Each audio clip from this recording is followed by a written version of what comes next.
The book of the week for this week is The Life You Can Save by Peter Singer. The Life You Can Save, How to Do Your Part to End World Poverty by Peter Singer. And I came across this book as I was reflecting on animal rights, animal cruelty, and my own journey or experience of what I wanted to do in regards to what I consumed. And I mentioned this on Monday's show, I think during the live, Instagram live, so I don't know if it was on the air, but that I have decided to be vegan starting Sunday, or this past Sunday, going forward, and still have a lot to learn and understand and research, but I wanted to start that process because I felt like it was the right thing to do.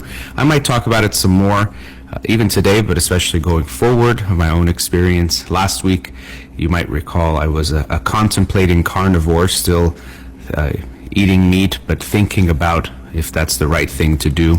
And so after further reflection over the next few days after that and the weekend, I came to that conclusion that I wanted to go forward as or plant-based. I also have to still understand what all these different terms mean because they have more implications than sometimes we realize. But anyway, so I decided to be plant-based, and I'm still considering and looking at the impact I'm having on the world, and of course we have on the world and different creatures and the earth and all of those things that I think is very important. As I mentioned last week, usually I was trying not to think about those things, but once I was faced with it, I realized I didn't want to look away. And so I came across Peter Singer actually in researching authors and books and writers who talk about animal cruelty and animal rights and things related to these issues. And then I saw this book, The Life You Can Save, and was really drawn to it. And I really just read a few pages with the introduction, but I can see that it's going to be pretty impactful. It seems like it can have that potential, and I'm really excited to read it and share it with you on next Monday's show. I also ordered a book of his that's coming out in a few months about, I think it was called it's about being vegan or eating ethically, something like that, but it's not even out yet. But I pre-ordered it because I was pretty excited to check it out. So again, Peter Singer, The Life You Can Save, How to Do Your Part to End World Poverty. And I'll start with something related to that in a way, not necessarily focused on world poverty, but the book covers something, I think, a concept called effective altruism. But essentially, we can think about how much we're doing to help others, and how really all of us can do more. Of course, me very much included. And of course, others can include people, but also animals as well. But we all can do more, and we don't, even though sometimes what we can do might be fairly simple for us or doesn't involve much of a sacrifice, but we still don't do much. And of course, individuals can do so much, or they can do a lot, but of course the governments and society at large can have a much bigger impact. But what I wanted to talk about is when we think about what we're doing and why we do it, and also when we try to figure out what our legacy will be. You'll hear this a lot in interviews with people that might be celebrities or prominent figures. They'll say, how would you like to be remembered, or what do you want your legacy to be? And of course, this can be asked to really anyone. We ask that question. How would you like to be remembered by friends and family? And it can be a good way to reorient ourselves or refocus ourselves on the things that really matter. Because it's very easy to get caught up in trying to get attention and approval and money and fame and some of these things that are these external reinforcers that I am good. But usually when people think about what they want to be remembered for or the impact they want to have, it's generally more about being kind to others, loving to others, especially to family members, to close friends, expressing that love, that gratitude in different ways, not holding it in, wishing they spent more time with people they care about. So it can be good for us to think about that. How would you like to be remembered?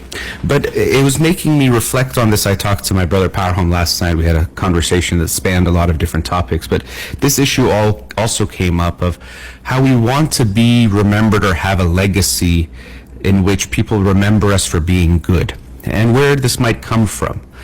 And I think partially we can look at it as some way of wanting to perpetuate the self, me, And we all know we have that ego, if you want to call it that, or that sense of self that makes us think we are something and someone, and we have a real strong vested interest to first make sure we survive, but also from an evolutionary perspective, and that evolution affects our psychology as well, of having our genes be passed on so that we keep going forward. Really, in a lot of ways, that's what we're designed to do at some basic level, is to survive and, more importantly, pass our genes forward. That's a big biological drive, and of course it ties into our psychology as well.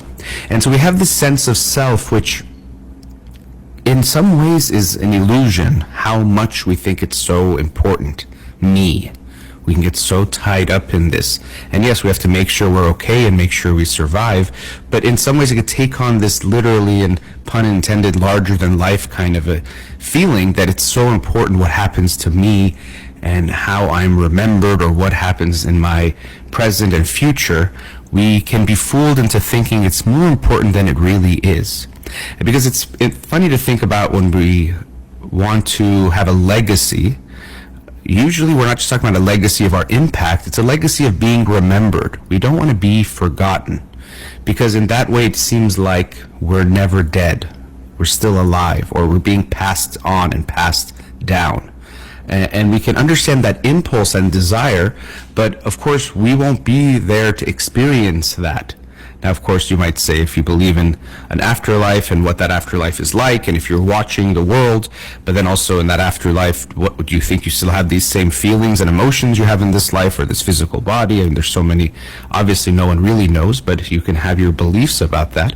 But really, you're not experiencing what's happening with your legacy. Do people keep saying, so-and-so was a great man or a great woman, and we name this after them or name that after them?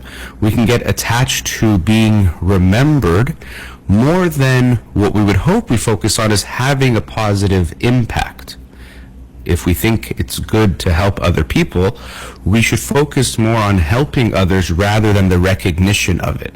And we all have this impulse. Of course, we'd like to hear people say, oh, we know that so-and-so did this or helped people in that way. Everyone has that feeling of pride they get, or that good feeling of reinforcement we get when people tell us we were good or a good person. So we can acknowledge that, but we try to be aware of what our intention is, what's driving us. And it made me think of this, in a way, thought experiment, where if you ask yourself and ask people, would you rather have a positive impact on more people, or be remembered, or for people to think of you as someone that's helped more people? And I think for a lot of us, unfortunately, and at least in different moments, we might actually prefer the latter, to be remembered as someone great. For people to say, so-and-so helped so many people and has changed lives and has made the world a better place in X, Y, and Z way. And of course that can feel good, we can understand that, but it's almost sad to think we would prefer that over, what if you helped a lot of people and you continue to have an impact that was positive on people's lives, but people didn't know. People didn't realize that you were the one, or you don't get remembered, or it gets lost in history, but you're helping people currently while you're alive, but it has this impact going forward. We would hope that that would be more of our driver, because morally we think it's the right thing, rather than being remembered, which really has no value to even really you after you've died, but to society to have you remembered in some way doesn't have any impact. But if you can, let's say, cure a disease that continues to cure people, or change some kind of policy in the world that makes it so that less people are struggling in some way, and that goes forward, we would hope that would be our driving force. So it's something we want to look at in our own lives. What am I doing? What impact am I having? I understand, and I can understand all of us should recognize it feels good to get that reinforcement, to be told you're doing good, to be recognized for being a good person. We can get that. But always look at your intention. What's driving you? What's really making you do what you do and what you don't do? What makes you help others in the way that you do, or not help them? We all know that if people are watching us, of course, we're going to act kinder to people. If I tell you there's a video camera following you around right now and it's being broadcast around the world, well, you're going to be on your quote-unquote best behavior if that's happening. We get that. We're human beings who will care about those things. And also taking a step back, it's easy to say don't care what other people think, and I'm not trying to say that, because as human beings we know we do care, and we definitely should care at some level, and caring about what people think comes from this survival space that we need others to survive. We are social beings. If you were living in your ancestral environment and were kicked out of your group, it could literally mean you would die. So social rejection and being ostracized is equivalent to death. So of course we're going to be sensitive to that, or have that in our psychological wiring, so to speak, to care about being rejected, and also care a lot about being accepted and praised and acknowledged for good things. So again, we can understand these drives and these emotions, but we also are not a slave to these emotions and drives. We can, people will say, oh, from an evolutionary perspective, this is why maybe we cheat or are unfaithful. So maybe it's in our wiring, and somehow making it seem that if it's wired that we might benefit from infidelity for some evolutionary reasons, then we're doomed to do it. We have no control over it, which is definitely not the case. We are wired for lots of things, or we're definitely living in an environment that is different than the environment that our brains evolved in. And so there will be these mismatches, but it doesn't mean we're doomed to do those things that we think we might have an inclination towards, or there's some explanation for why we might do it. No, you can choose not to be unfaithful, just like you can choose not to eat sugary foods and fatty foods, even though for our ancestors those were rare to find. So if they found them, they would have a lot of them. But it doesn't mean we have to have them in those same quantities that they would if they had access to it. We can be aware of our inclinations and some things that maybe even drive us in some ways, but don't have to give in to them. And so similarly, we can understand our desire to be accepted in certain ways, and be remembered, and be looked at in a certain way, and be preoccupied with what people think of us more than what our actions actually are and what we're doing. We can really take a closer look at what we're doing in our life and not doing, and come to terms with the fact that this is a feeling that it feels good to get that reinforcement, but I don't want that to be my driving force. I would rather be someone who helps people, and it might not be seen, more than someone who gets remembered for it or focus on that. And we're all victims to this. Right now, even on social media, this even becomes an issue, and I even struggle with it myself, where I've seen people trying to find this balance. If you're doing something good to help others, do you broadcast it to the world? On one hand, it's going to make you look good, and that could be the driving force. But on the other hand, sometimes it could be coming from a good place that you want people. We know that human beings were very contagious when it comes to behavior. So if you see people doing bad things, it can make it more likely to do bad things. If you see people being kind, that can also be contagious. So there could be that positive impact of posting these things where people are doing good things, and posting it about yourself, so that other people say, oh, look, so-and-so is doing it. Maybe that encourages me to act better too. Just like if people post videos of themselves exercising, it might make it more likely that others will exercise, because they get motivated and inspired, and also see that others are doing it, and encourages them to get involved. So it has that aspect. And then the second positive aspect of posting things like that is that oftentimes it brings awareness to certain issues.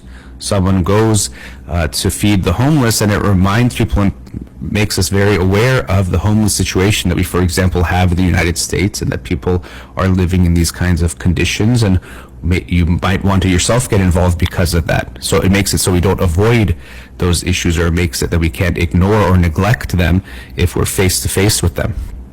So like many things, it's not that it's good or bad to post something about doing something altruistic, but we always want to be aware of our intentions of what is it that's making me do this? Why am I posting this? What am I trying to get or accomplish or give in this process? And usually it's not very black and white. There's usually a lot more gray area, but we always have to check in with ourselves. But it's a reminder that this sense of self that we have is very powerful. It can feel so real that you can be in pain, which is always a value to be attended to, but you might think it's equal to someone who's suffering in a much bigger way. because you're feeling your own pain viscerally and emotionally. You might try to have empathy or sympathy for someone else, but it will never feel as strong. And so we can be fooled to think that something we're going through might be more important than what someone else is going through.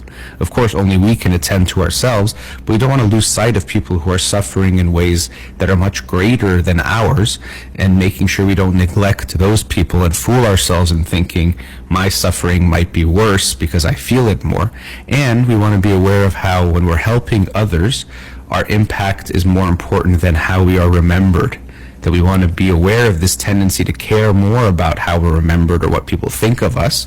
Let's go to a commercial break. Studio number 310-441-0555. You're listening to In Session with Dr. Farid Holakouee. We'll be right back.